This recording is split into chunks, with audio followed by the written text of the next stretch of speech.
we saw a manifestation of this because we were talking about democratizing technology, and then उसका जो एक flip side है, जो deep fake आपने बात की, उसको हमने बहुत real उसका face देखा. अभी जो हमारे चुनाव में हुए थे, उससे क्या learnings थी आपकी कि कितना deep हो सकता है और कितना vicious हो सकता है ये deep fake का model? Definitely deep fake का मुद्दा बहुत serious है और इसका impact चुनाव का आपने example दिया, लेकिन personal life में, social life में बहुत सारे जो सेलिब्रिटीज़ हैं किस तरीके से उनके डीप फेक बना के लोग उसका मिसयूज़ करते हैं, वो भी बहुत सीरियस मुद्दा है. मैं इस मुद्दे को सीरियस मानता हूँ और अभी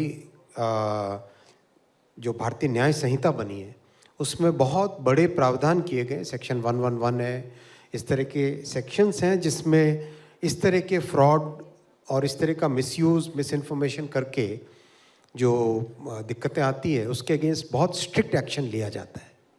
अश्विनी जी, भारत सरकार ने पिछले 1 साल या 2 साल में बहुत ज़्यादा क्रिएटर्स को प्रोत्साहन दिया है. क्रिएटर अवार्ड्स जो हैं घोषित किए हैं, पूरे इंडिया भर से लोगों को जो है अवार्ड्स दिए गए. इसी के तहत आपने अनाउंसमेंट किया कि वेव समिट इस बार होने जा रहा है. तो इस बार क्या हटके हो रहा है? हमने सुना कि एंटरटेनमेंट आइकन्स, मीडिया सीईओज को एक प्लेटफॉर्म के तहत वहाँ लाया जाएगा. मेन मुद्दा और फोकस इसका क्या रहेगा? देखो, सीईओज वगैरह आएंगे वो सब अलग जगह है, लेकिन ये जो नौजवान बैठे हैं हमारे, इनकी जो क्रिएटिविटी है और इन्होंने जो टेक्नोलॉजी को अडॉप्ट किया है वो एक यूनिक फिनोमिनन है. एक वो दुनिया थी जिसमें बड़े बड़े स्टूडियोज़, बड़े प्रोडक्शन हाउसेस, केवल उन्हीं के पास क्रिएटिव लोगों को अपॉर्चुनिटी देने का एक प्लेटफॉर्म था. आज की प्रधानमंत्री जी ने जिस तरह से डिजिटल इंडिया के जरिए से देश के हर कोने में, देश के हर नागरिक को टेक्नोलॉजी से एम्पावर किया है, उसके कारण आज बिहार के एक छोटे से गांव में बैठ के बच्चा कुछ अच्छा क्रिएट करता है, एक अच्छा संगीत, अच्छा गाना बनाता है, 10 मिलियन व्यूज़. आप देश के कोने कोने से टैलेंट आज उभर के आ रहा है. इस क्रिएटर्स इकोनॉमी को एक प्लेटफॉर्म देने का प्रधानमंत्री जी ने संकल्प लिया.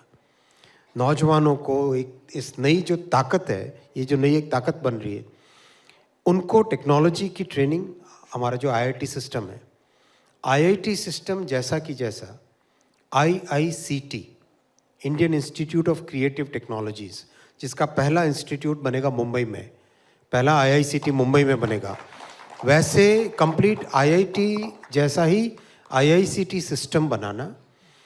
और जैसे ऑस्कर है दुनिया में ट्रेडिशनल वर्ल्ड के लिए, कांस है दुनिया में एक अलग तरीके से क्रिएटिव दुनिया के लिए, वैसा ही आज की नई जनरेशन के लिए, इस क्रिएटिव इकोनॉमी के लिए वेव्स बड़ा प्लेटफॉर्म बनेगा.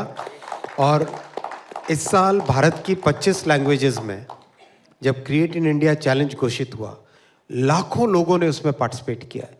80,000 के आसपास तो फाइनल एंट्रीज हैं. एक पर्टिकुलर में 5 मिलियन, 50 लाख के आसपास एंट्रीज आई एक पर्टिकुलर कैटेगरी में. There are 32 categories in which this create in India challenge has been going on for many months now.